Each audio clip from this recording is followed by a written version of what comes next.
Boa tarde a todos. João de Deus da Londrina, Sidney Como. Vitor, eu fiquei com uma curiosidade, tenho essa curiosidade há muito tempo e gostaria que, se você pudesse, me esclarecesse. Quando você fala daquela taxa de Selic de 14,25, né, que o governo paga aos títulos públicos, por que ele remunera a poupança, o país precisando de captação de recursos, né, de poupança, essas coisas todas, por que ele só remunera 0,70% as cadernetas de poupança? Eu gostaria que você desse aí uma fala sobre isso aí, para mim poder entender melhor. Obrigado. Mais alguém?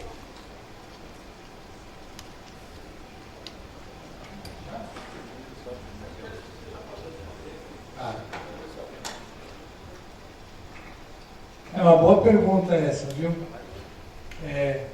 O governo alega que é porque ele usa os recursos da poupança para o financiamento habitacional, cuja taxa de juros é subsidiada, né? Então, tem essa questão, né?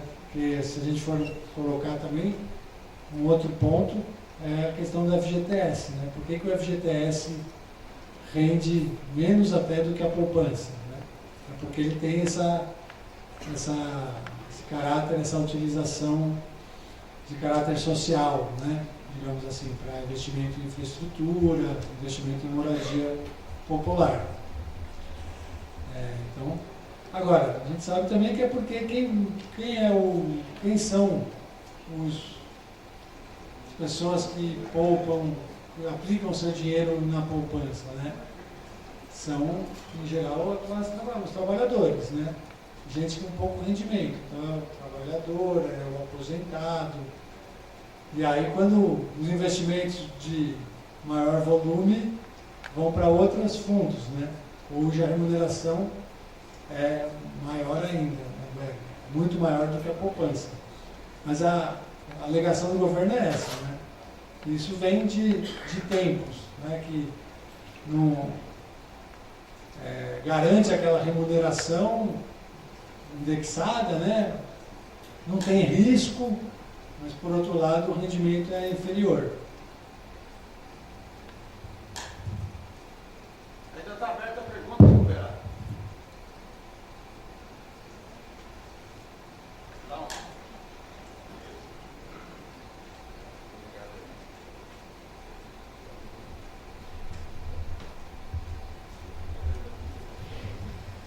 Vitor, boa tarde. Eu sou Orlando Maringá.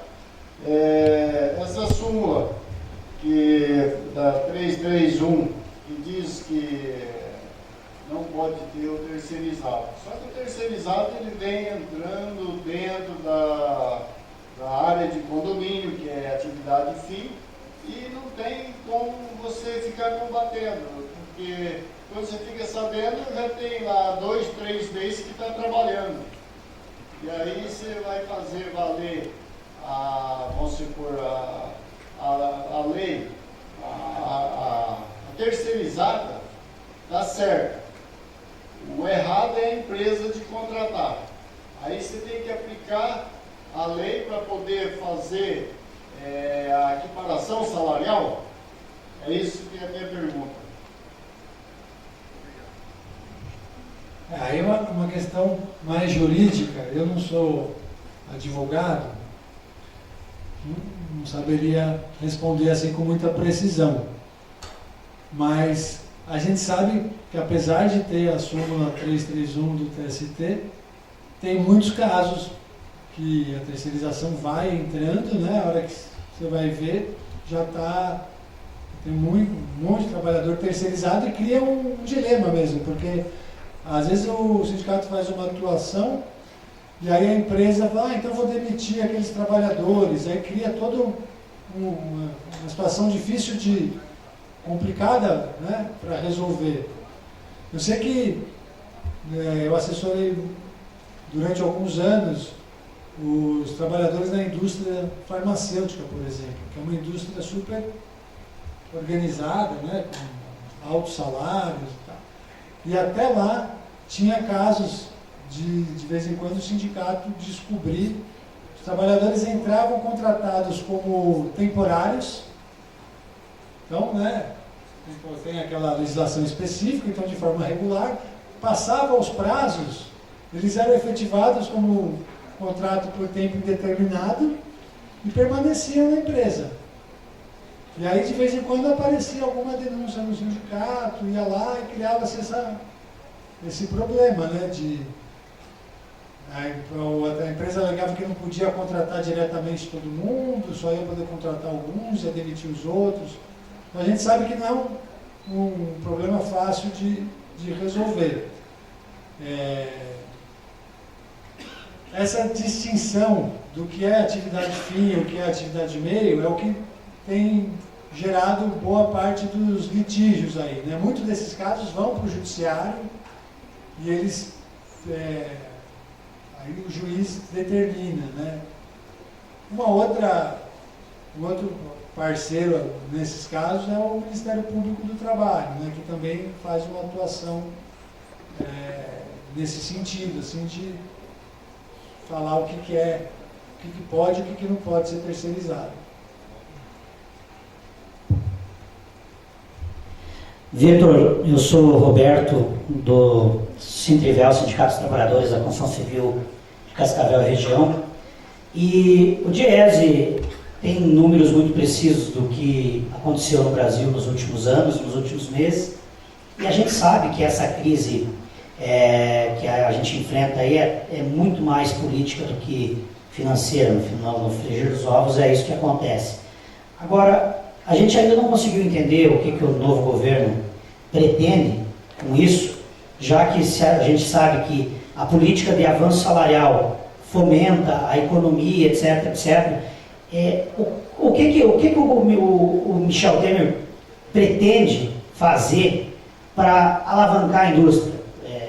Nós sabemos que eles estão querendo botar na conta dos trabalhadores o problema, mas isso é uma coisa endêmica, em vez de ajudar, vai piorar a situação. E quem consome é o trabalhador que ganha mais, que tem condições de gastar isso que ele ganha no comércio, na economia, vai injetar esse dinheiro na economia. Qual o plano que o governo está traçando para tentar tirar o país dessa crise que eles mesmos colocaram? Eles queriam entrar no poder, conseguiram, estão aí, mas agora, com essa política que eles estão nefasta, que eles estão tentando implantar, como é que o Brasil vai se desenvolver? Estamos fadados a mergulhar realmente numa crise nos próximos anos, ou o governo tem uma saída de mestre para isso? Boa pergunta, né? Teria que ter alguém aqui do governo para responder. Mas o projeto do governo, se a gente for olhar todas essas medidas, ele tem um sentido, né? E basicamente vende tudo, então, para ser assim, ele colocou o Brasil à venda. E ele aposta que vendendo nossos ativos, seja o pré-sal, seja as empresas públicas, seja privatizando estradas, rodovias, vai atrair capital internacional. E atraindo esse capital internacional, a atividade econômica retoma. Essa é a visão do governo. Eu não estou tentando explicar o que eles têm dito por aí. Agora, primeiro, um problema, assim, porque eu acho que, claro, algumas coisas estão muito baratas, o capital estrangeiro vai vir e vai comprar mesmo, né? Isso talvez no curto prazo até dê algum refresco, mas vai ser aquele famoso voo de galinha, né? Porque no médio e longo prazo, a gente sabe que isso não se sustenta, né? Então, além disso, tem um problema que não tem demanda. Então, assim, mesmo os investidores estrangeiros, para investir, eles têm que ter uma perspectiva de que as pessoas vão voltar a comprar, vão voltar a consumir, que vai ter uma demanda para o produto que eles vão produzir. E nós não temos isso, né?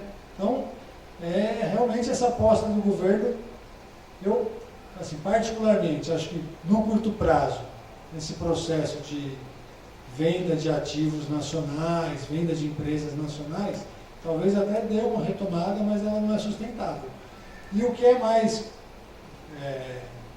preocupante é que, se a economia voltar a crescer com isso, ela vai voltar a crescer concentrando renda, né? Então vai ser um crescimento para alguns, mas não vai ser um crescimento para a maioria dos trabalhadores, né? Ou para o conjunto dos trabalhadores.